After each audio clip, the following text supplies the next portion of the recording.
Why did Tolkien, the master of epic detail, leave two of the Istari wizards completely in the dark?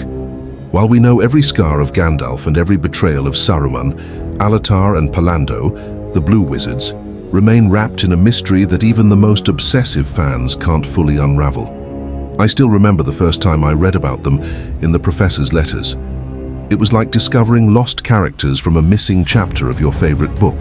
That feeling of "there's more here" never left me.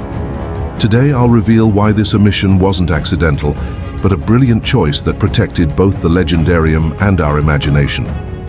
We'll compare three direct pieces of evidence from Tolkien's original text with modern adaptations and uncover the hidden rule Tolkien followed to craft the perfect mystery.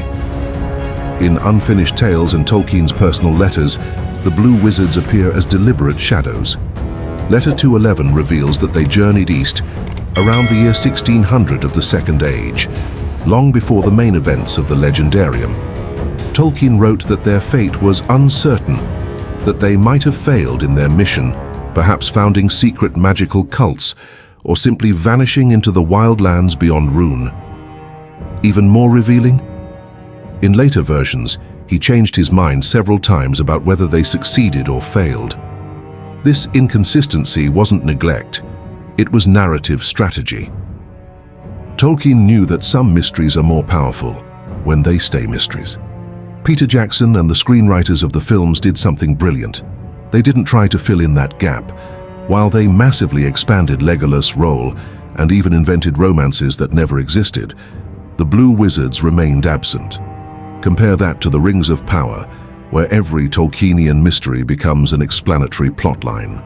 The absence of the Blue Wizards in the films preserves exactly what Tolkien wanted.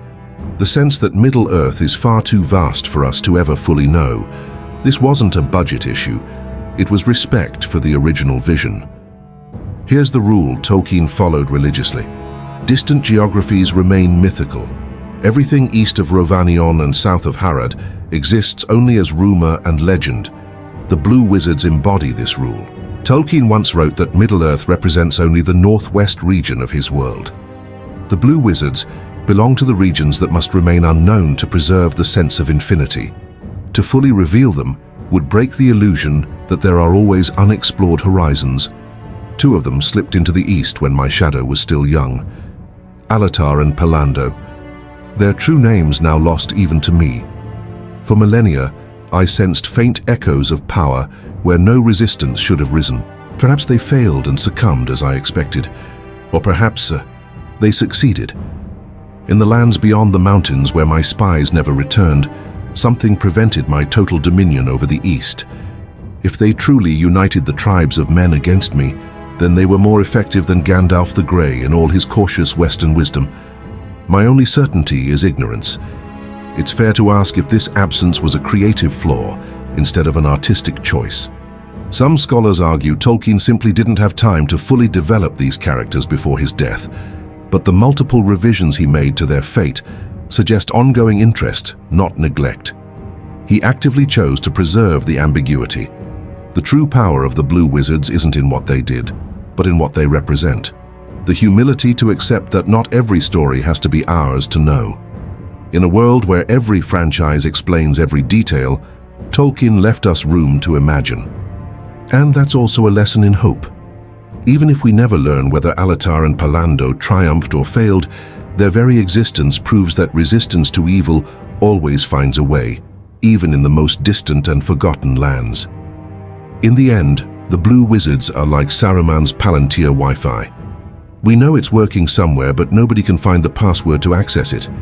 And maybe that's for the best, because some mysteries are simply too powerful to reveal. As Legolas might have said if he knew of the Blue Wizards, "My elven eyes see far, but not even I can pierce the fourth wall of Tolkien's imagination." If this theory about Tolkien's intentional mystery makes sense to you, drop a comment. Which Tolkien character would you prefer to remain mysterious? And since we're talking about strategic absences, in the next episode, I'll reveal why Tom Bombadil was deliberately excluded from the films and why that decision actually saved the adaptation from narrative disaster.